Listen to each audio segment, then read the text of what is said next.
Let her guilt speak. Your silence is her lesson. Stoic Bloom.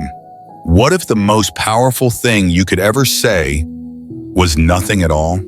Imagine letting her guilt grow, not with angry texts or final words, but with pure, unwavering silence. This isn't revenge. This is Stoic rebirth. And your silence will echo louder than any apology she never gave. Part 1.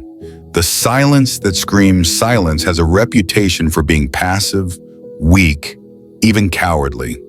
But true silence, the kind forged in discipline and dignity, isn't quiet at all. It roars in her mind, louder than any words you could have shouted.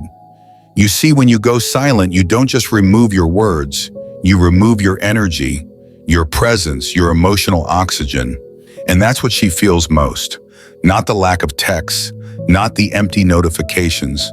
She feels the void where you used to be. A void that now reflects her actions back at her like a mirror she can't escape. Most people think silence means you're broken, licking wounds in the dark. But the Stoics knew better. Marcus Aurelius once wrote, "The best revenge is to be unlike him who performed the injury."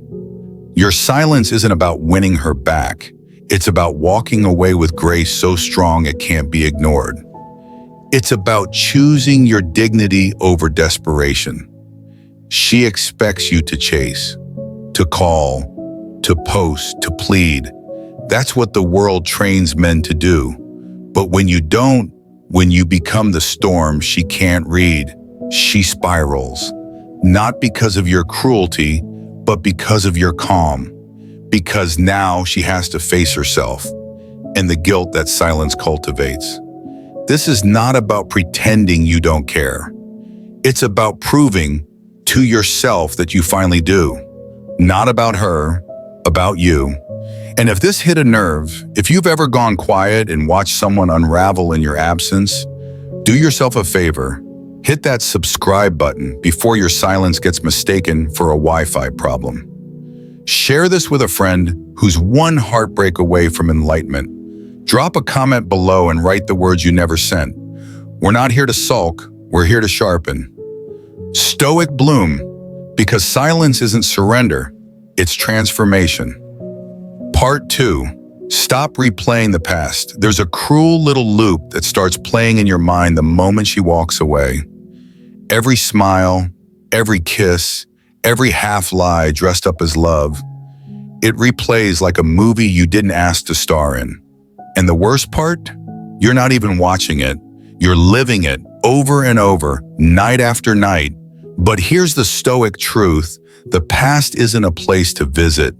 It's a place to escape. Because the more you rewind it, the more you give power to someone who isn't even in the room anymore. She's gone. The story ended. But you're still in the theater, hoping for a different ending. That's not healing. That's self-inflicted torture. Epictetus once said, "We suffer more in imagination than in reality." And this is exactly that. You're not being haunted by her actions.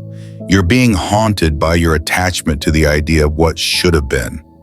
You keep searching the past like it's a crime scene, thinking if you just find the right clue, you'll find peace. You won't, because peace doesn't come from understanding why she changed. It comes from accepting that she did, and choosing not to follow her down the path of her confusion. You're not looking for answers. You're craving control, but that control died the moment she chose to walk away. Every time you replay that last conversation, you bleed energy into something that doesn't exist anymore. The more you dwell, the less you build. And building is the only thing that will save you. Healing isn't a flash of insight. It's a quiet, unsexy discipline. The discipline to not text her, the discipline to delete the photos, the discipline to shut off the mental projector and walk out of the theater. Let her go, not because you're okay, but because holding on is keeping you not okay. Every second you refuse to look back is a brick laid in the foundation of the next version of you. Not the version that needs her. The version that remembers who he was before her and is now becoming something greater. Stoic Bloom, don't live in memories. live in momentum. Part 3, you are not her savior. Let this truth land hard and clear. You were not born to fix her. You are not her emotional mechanic, her last-minute miracle, or her second shot at stability. You were her man, and she let you go. That's all the clarity you need. But here's the trap so many good men fall into: the savior complex. You start thinking, if I just show her enough love, enough patience, enough loyalty, maybe she'll change. But that's not love. That's ego in disguise. Because what you really want is proof that you were enough to heal her. It's not your job to carry the weight of someone who refuses to stand. She came with her cows, her unhealed wounds, her broken patterns, and instead of healing them, and she handed them to you like they were yours to solve. But you're not her therapist. You're not her father. You're not her redemption arc. You were her partner, and she chose to abandon that. And every time you try to go back and rescue her, you drown a little deeper in a mess that was never yours to begin with. Seneca wrote, "We suffer not from the events in our lives, but from our judgment of them." Your suffering now isn't from the breakup. It's from your belief that saving her would have proved your worth. But real strength isn't proven in how much you can tolerate. It's proven in how clearly you can walk away from what drains you. You don't need to fix her. You need to respect yourself. You need to reclaim the energy you've been spending trying to earn a love that was too fragile to stand beside you when it mattered. And when you stop trying to be her solution, something incredible happens. You start becoming your own. If you're done trying to be a one-man emotional rescue team, hit that subscribe button before you find yourself wearing a superhero cape made of red flags. Share this with a brother who keeps mistaking codependency for courage, and drop a comment. I'm not her savior, I'm my own. Because here at Stoic Bloom, we don't rescue, we rise. Stoic Bloom, self-respect starts where self-sacrifice ends. Part 4, your value didn't die with her love. Her love ended, that's undeniable. But what must not end, what cannot be allowed to dissolve in her absence, is your sense of worth, because her departure was never a verdict on your value. It was a revelation of hers. Too many men let rejection become identity. She leaves and suddenly you're not just heartbroken, you're doubting everything. Your looks, your strength, your ability to love. You stare into the mirror and wonder, was I ever really enough? But you're asking the wrong question, because your worth isn't found in the gaze of someone who couldn't see you clearly in the first place. Marcus Aurelius said, "You have power over your mind, not outside events. Realize this and you will find strength." And this is one of those outside events. A woman's choice, a withdrawal of affection, a silence replacing love. But that event doesn't touch the core of who you are. It doesn't erase your history, your character, your growth, your dignity. Her inability to love you well is not proof that you are unlovable. It is proof that she could not rise to the depth you offered. And maybe, just maybe, you tied too much of your identity to her attention. Maybe her love was your mirror, and now, shattered, you're trying to piece together who you are without her reflection. Good. That means you're ready to find your reflection within. Not in her eyes, but in your purpose. Not in her approval, but in your discipline. Not in her presence, but in your persistence. You're not rebuilding your value, you're rediscovering it. It was always there, before her, and it'll be there long after the echoes of her absence fade. This isn't about bitterness, it's about clarity. Clarity that frees you from tying your worth to someone else's confusion. Clarity that says, she walked away, and I still stand. Stoic Bloom, you were always enough, she just wasn't equipped to see it. Part 5, attraction through indifference. If you truly want her to feel it, to question, to spiral, to chase, it won't happen through pleading, posting, or performative healing. It happens when you stop caring. not as a tactic, but as a truth. Real indifference isn't faked, it's earned. You don't pretend not to care while secretly watching her stories or accidentally posting cryptic quotes. That's not detachment. That's desperation dressed in cologne. True Stoic indifference is when her actions no longer affect your rhythm. When she becomes a distant figure in your rear view, not because you're avoiding the pain, but because you've outgrown the need for her presence. You see, what most men don't realize is this: the moment you stop orbiting around her approval, she starts noticing your absence, not your silence, but your disconnection. Because attention, even when it's negative, still gives her energy, still tells her, he's watching. But when there's nothing, no calls, no likes, no signals, just pure focused movement on your end, that's when the shift begins. She doesn't know what you're thinking, and in that vacuum, her mind fills in the blanks. And guess what? Guilt and curiosity write better scripts than you ever could. Seneca wrote, "The greatest obstacle to living is expectancy." Stop waiting, stop watching, stop hoping she sees your glow up. Let your life evolve off screen. Indifference is not apathy, it's self-respect. It's no longer trying to be chosen because you've already chosen yourself. And that calm, centered energy, that's what draws people in. Because when you no longer need her, she feels it. So if you've been nodding along like a monk with Wi-Fi, it's time to act. Smash that subscribe button before your indifference turns into invisibility. Share this with a friend who still checks her last seen like it's stock data. And comment below, no chase, no code, just calm. Because at Stoic Bloom, we don't chase energy, we become it. Stoic Bloom, indifference is not absence, it's elevation. Part 6, emotional mastery is power. Every time you react emotionally, you hand her a piece of your control. Every rant, every impulsive text, every post laced with pain is a signal that you're still spinning in her orbit, desperate for acknowledgement, still shackled to her memory. But what if you stopped? What if instead of erupting, you embodied stillness? What if instead of seeking closure, you created space? That's emotional mastery. Not numbness, but composure. Not repression, but regulation. The man who can feel without unraveling is the man no one can control. You see, emotional control doesn't mean you feel nothing. It means you feel fully, but choose your response with precision. You don't bleed out your emotions for public viewing. You hold them like a blade, sharp, quiet, and only used when necessary.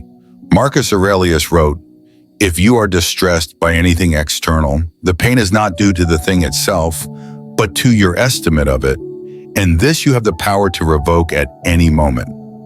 That's your weapon, the ability to choose your internal response, no matter the chaos outside of you.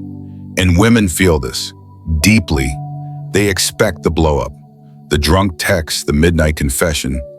When you give them none of it, when your energy stays cool, grounded, unreadable, that's when they begin to question everything.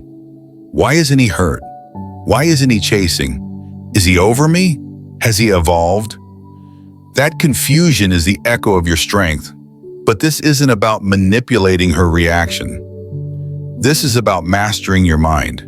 You train your body in the gym. Why wouldn't you train your emotions the same way?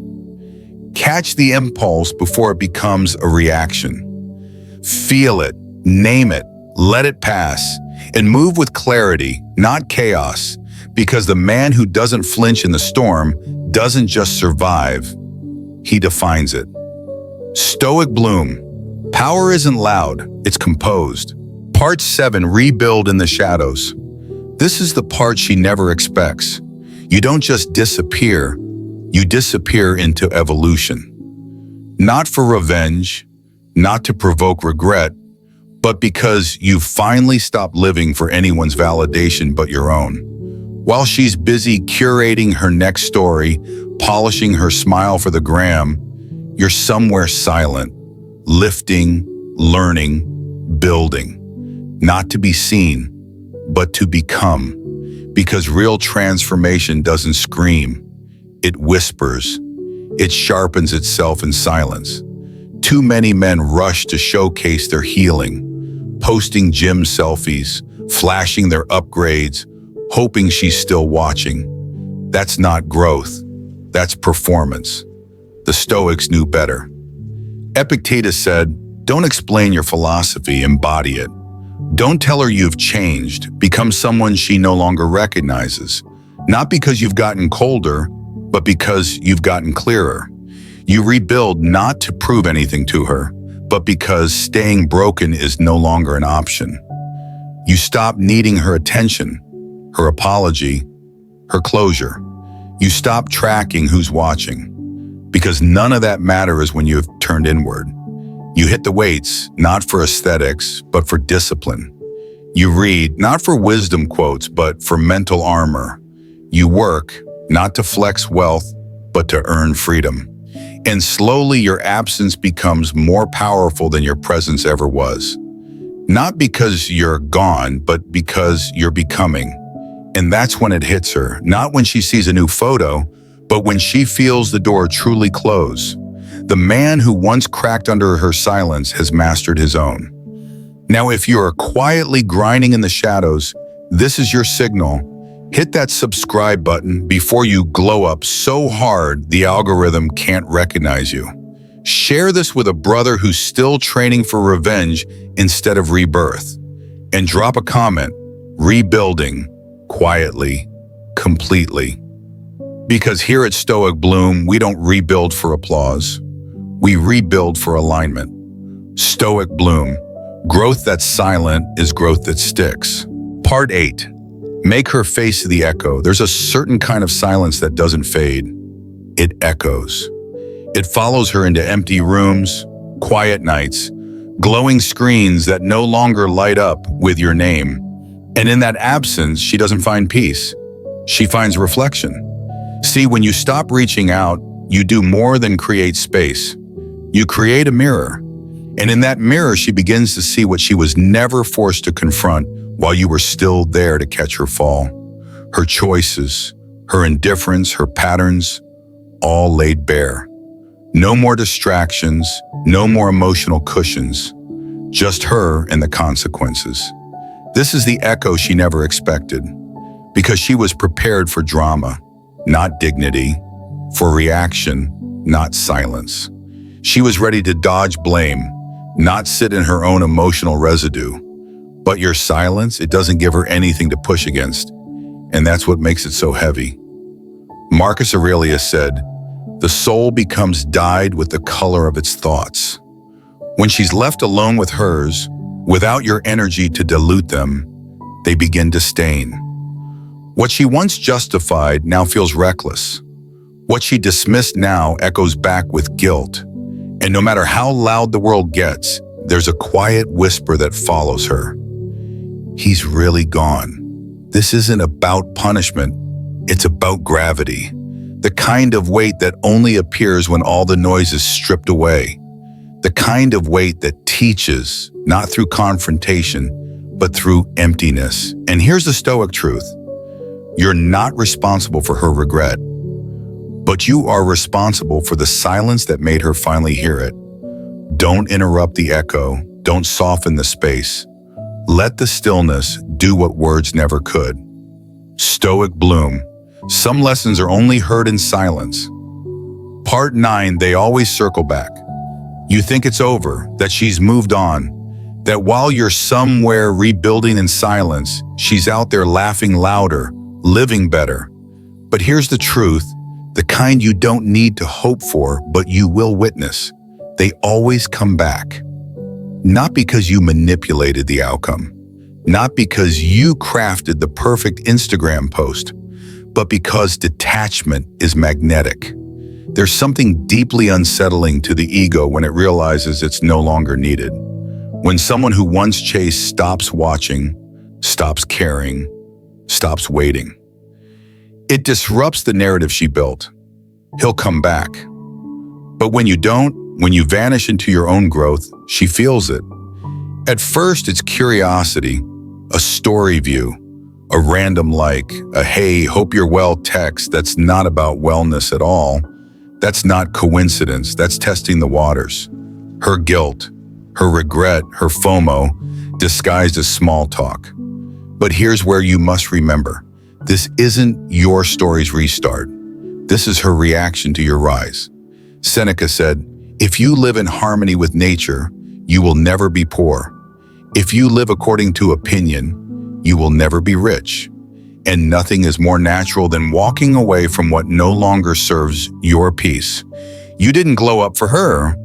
You evolved because staying the same became unbearable. So when she circles back, don't be surprised. Be solid. Don't need it. Don't chase it. Don't even crave closure.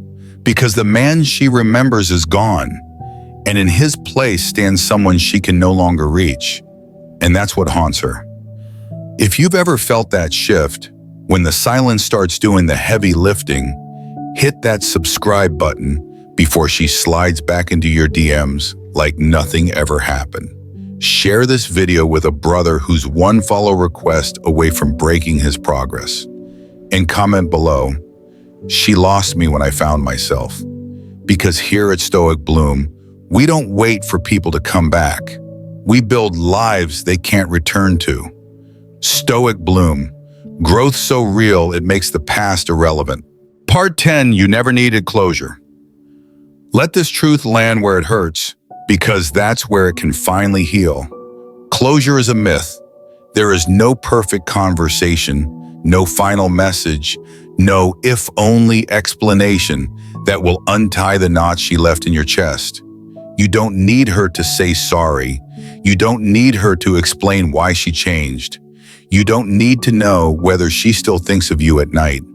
Because even if she answered every question, you'd still be unsatisfied.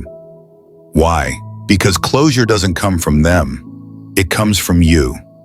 Closure is not something handed to you like a clean exit. It's a boundary you draw in the dirt. It's a quiet internal voice that says, I'm done bleeding for answers. I choose peace over proof. Marcus Aurelius once said, you have to assemble your life yourself, action by action. And that includes the act of moving on, not when she validates your pain, not when she realizes what she lost, but when you decide that her silence is an answer in itself. You were waiting for an ending wrapped in compassion. But life doesn't always close its chapters with elegance. Some stories end mid-sentence. Some doors close without sound. And that's okay, because the point isn't how it ended. The point is that you kept walking. Every time you resist the urge to reach out, every hour you spend rebuilding instead of reminiscing, every moment you stay quiet instead of venting, that is closure. That is your power reclaiming itself without ceremony. And when you finally realize that you never needed her to say goodbye, you're already gone. Stoic Bloom. Closure isn't received, it's chosen.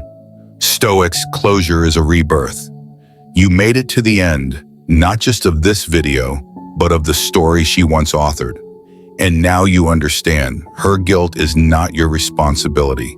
Your silence is not a tactic. It's a declaration, a quiet revolution, a clean break from who you were when you tolerated less than you deserved. This was never about punishing her. It was about protecting you, your peace, your energy, your future. The man who begged for closure is gone. The man who rises in silence has taken his place. You don't need a response. You don't need revenge. You don't even need her to remember your name, because the new you is too focused to look backward. Seneca once wrote, every new beginning comes from some other beginning's end. This is your new beginning, built not in noise but in stillness, not in resentment but in mastery, not in rage but in restraint.